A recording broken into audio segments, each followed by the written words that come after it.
Hari ini kita akan belajar bab 7 graf gerakan. Dalam bab ini kita akan melihat dua jenis graf. Jenis yang pertama iaitu graf jarak lawan masa. Jenis kedua ialah graf laju lawan masa. Tengok soalan 1. Raja di bawah menunjukkan graf laju masa bagi gerakan suatu zarah dalam tempoh 12 saat. Graf ini merupakan jenis graf laju lawan masa. Soalan A. Nyatakan tempoh masa dalam saat zarah itu bergerak dengan laju seragam. Laju seragam bermaksud laju yang sama. Oleh itu kita perlu lihat graf bahagian yang mendatar. Kenapa saya kata demikian? Ini disebabkan pada 4 saat laju ialah 24 meter per saat. Pada 10 saat laju ialah 24 meter per saat. Menunjukkan laju yang sama.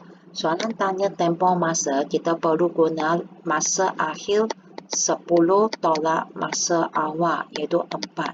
Jawapannya lah 6. Kemudian soalan B. Hitung kadar perubahan laju dalam meter besar kuasa 2 zarah itu untuk 2 saat terakhir. Dengan ini, saya akan mewarnakan bahagian yang berkaitan dengan purple.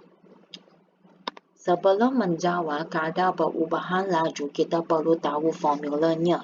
Formula ialah laju akhir tolak laju awal. Kemudian bahagi dengan masa. Tengok bahagian yang saya warna dengan purple.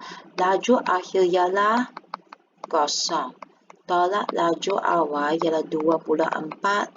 Bahagi dengan masa 2. Jawapannya adalah negatif 12. Nilai negatif menunjukkan zarah itu bergerak semakin perlahan, akhirnya berhenti. Kemudian kita tengok soalan C.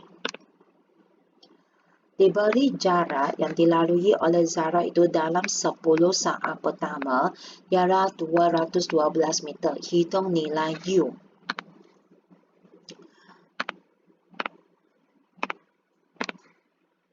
Sepuluh saat pertama saya warna dengan biru. Kalau soalan tanya jarak, kita perlu lihat luas. Kita tengok bahagian biru yang pertama merupakan trapezium. Kita guna luas trapezium iaitu setengah darab dengan garis lari yang panjang 24 campur garis selari yang pendek iaitu U, kemudian darab dengan tinggi 4 campur bahagian yang kedua bagi bahagian biru iaitu segi 4 tepat. Panjangnya 24 darab dengan lebar 10 tolak 4 ialah 6. Lepas tu jumlah jarak ialah 212.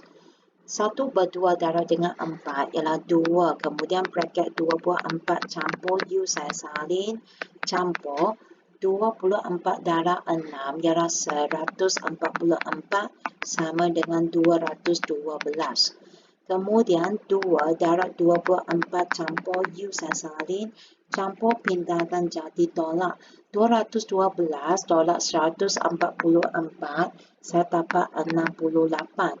Kemudian ini 2 darab saya pindah jadi bahagi 24 campur U saya salin 68 bagi 2 ialah 34. Kemudian U, ini 24 campur pindah, jadi tolak 34 tolak 24 jadi 10. Jawapannya lah 10.